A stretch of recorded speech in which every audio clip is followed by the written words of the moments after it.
అరిక వెలక్కాయ పులిహోర. ఎన్నో రకాల పులిహోరలు మనం తిన్నాం. అసలు వెలక్కాయ పులిహోర నాకు తెలిసి ఎవ్వరూ తినుంటారు.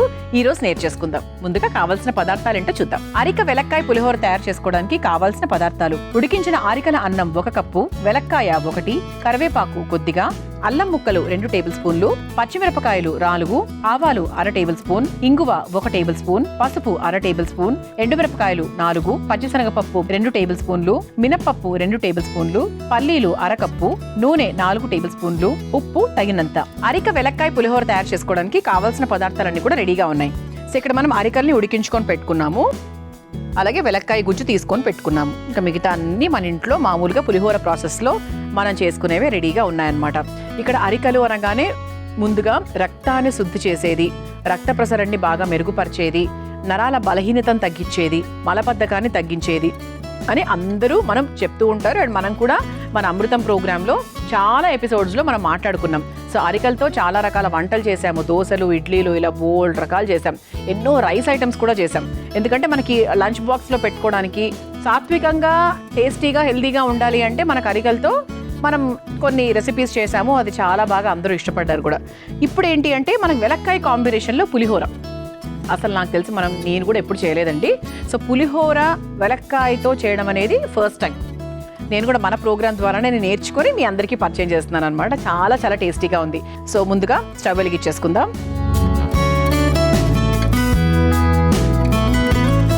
నూనెతో మొదలు పెట్టేద్దాం.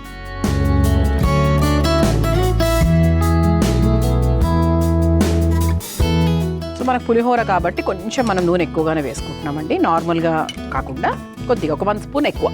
ఎందుకంటే పులిహోర అలా డ్రైగా ఉంటే బాగోదు అందు. సో ముందుగా ఆవాలు,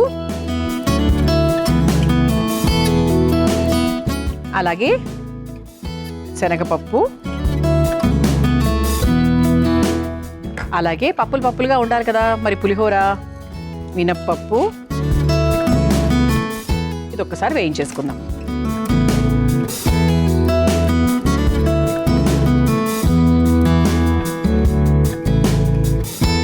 అది లైట్గా వేగుతూ ఉండగా పల్లీలు, ముఖ్యంగా ఇది బాగా వేగాలి.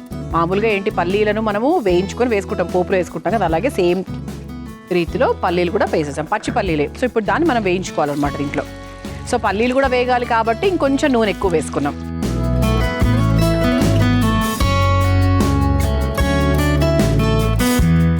పల్లీలతో పాటు మనం చక్కగా అల్లం ముక్కలు కూడా వేసేసుకుందాం. సో అది వేగుతూ ఉంటుంది, దాంతోపాటు ఇది కూడా వేగుతూ ఉంటాయి అన్నమాట.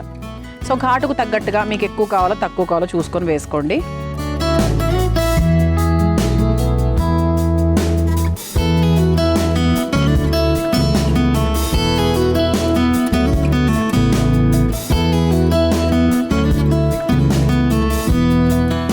సో ఆ తర్వాత ఎండుమిరపకాయలు కూడా వేసేసుకుందాం. అలాగే కాస్త పసుపు కూడా వేసుకుందాం. ముఖ్యంగా పులిహోరకి పసుపు చాలా ఇంపార్టెంట్. అంటే దాంతో రంగే మారిపోతుంది. అంటే పసుపుతో పాటు అఫ్కోర్స్ ఇంగువ.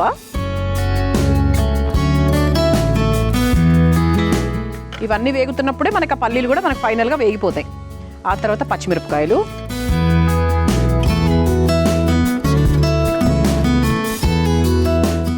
అలాగే ఇంగువ.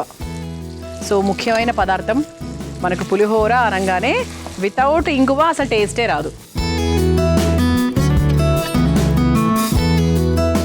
సో పల్లీలు కూడా మనకు ఆల్మోస్ట్ వేగిపోయాయి.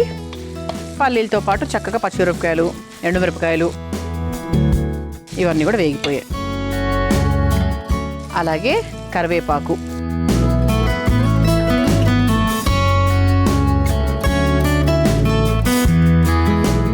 సో మనకు వెలక్కాయ అనేది వర్షాకాలంలో ఎక్కువగా వస్తుంది. సో ఆ టైంలో మనం చక్కగా మనకు వెలక్కాయతో ఇలా పులిహోర తయారు చేసుకుంటే కూడా చాలా చాలా బాగుంటుంది. సో ఇప్పుడు ఏంటి అంటే ఇదిగోండి, ముందుగా మన వెలక్కాయ కొంచెం పచ్చిగా, కొంచెం పచ్చి వాసన వస్తూ ఉంటుంది. సో దాన్ని మనం ఆ స్మెల్ తగ్గించుకోవాలి, ఆ టేస్ట్ కొంచెం మనం సెట్ చేసుకోవాలి అనుకుంటే ఇలా వెలక్కాయ గుజ్జు ఏదైతే ఉందో దాన్ని చక్కగా మన నూనెలో బాగా వేయించేసుకోవాలి. అప్పుడు మనకు ఆ టేస్ట్, ఆ వగరు టేస్ట్ అనేది కొంచెం తగ్గుతుందన్నమాట. సో ఇప్పుడు ఒక 2-3 మినిట్స్ చక్కగా వేయించేసుకోవాలి.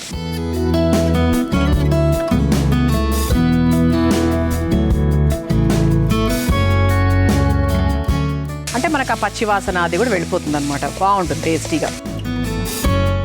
సో దీంట్లో మనం ఉప్పు వేసుకోలేదు కదా, ఇప్పుడు ఉప్పు వేసేసుకుందాం.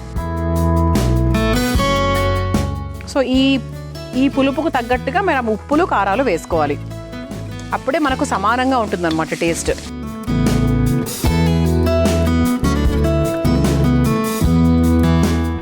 స్మెల్ కూడా చాలా బాగా వస్తుంది. అండ్ మనం ముందుగా ఉడికించుకొని పెట్టుకున్నటువంటి అరికలు ఏవైతే ఉన్నాయో సో దాన్ని మనము దీనికి తగ్గట్టుగా అంటే ఈ క్వాంటిటీకి తగ్గట్టుగా మనం వేసుకోవాలి.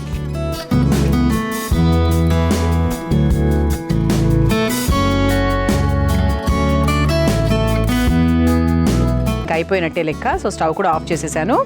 సో ఇప్పుడు మనం దీన్ని ఎలా సర్వ్ చేసుకుందాము అంటే ఇలా ఒక బౌల్ తీసుకుని ఫస్ట్ ఎండుమిరపకాయలు అలాగే పచ్చిమిరపకాయలు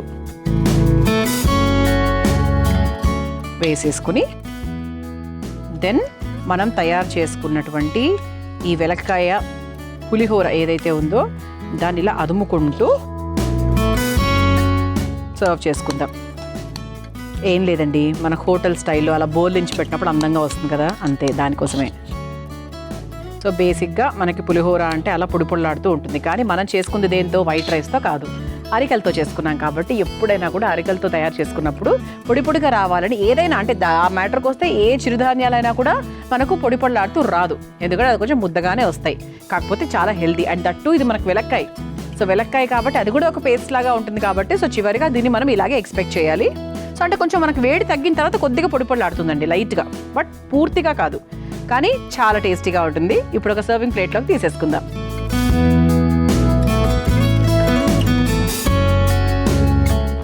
చూసారా మన ఆకు ఎంత ట్రెడిషనల్గా ఉంది, మన వంట ఎంత ట్రెడిషనల్గా ఉంది. అసలు ఆహాహాహా, ఎక్కడ చూసినా అందము అలాగే టేస్ట్ ఇవే కనిపిస్తున్నాయి. సో ఇలా చక్కగా అరికల వెలక్కాయ పులిహోర మీరు తయారు చేసుకోవాలనుకుంటే కావాల్సిన పదార్థాలు, తయారు చేసుకునే విధానం మరొకసారి చూసేయండి. అరిక వెలక్కాయ పులిహోర తయారు చేసుకోవడానికి కావాల్సిన పదార్థాలు: ఉడికించిన అరికల అన్నం 1 కప్పు, వెలక్కాయ 1, కరివేపాకు కొద్దిగా, అల్లం ముక్కలు 2 టేబుల్ స్పూన్లు, పచ్చిమిరపకాయలు 4, ఆవాలు 1/2 టేబుల్ స్పూన్, ఇంగువ 1 టేబుల్ స్పూన్, పసుపు 1/2 టేబుల్ స్పూన్, ఎండుమిరపకాయలు 4, పచ్చిశనగపప్పు 2 టేబుల్ స్పూన్లు, మినప్పప్పు 2 టేబుల్ స్పూన్లు, పల్లీలు 1/2 కప్పు, నూనె 4 టేబుల్ స్పూన్లు, ఉప్పు తగినంత. పాన్ లో నూనె వేసి వేడైన తర్వాత అందులో ఆవాలు, పచ్చిశనగపప్పు, మినప్పప్పు, పల్లీలు, అల్లం ముక్కలు వేసి వేయించుకోవాలి. తర్వాత అందులో ఎండుమిర్చి, పసుపు, పచ్చిమిర్చి, ఇంగువ, కరివేపాకు, వెలక్కాయ గుజ్జు, సరిపడా ఉప్పు వేసి బాగా మగ్గించుకొని చివరిగా ఉడికించుకున్న అరికలు కూడా వేసి కలిపి 2 నిమిషాల పాటు మగ్గించుకొని ఒక సర్వింగ్ బౌల్లోకి తీసుకుని సర్వ్ చేసుకుంటే అరిక వెలక్కాయ పులిహోర రెడీ.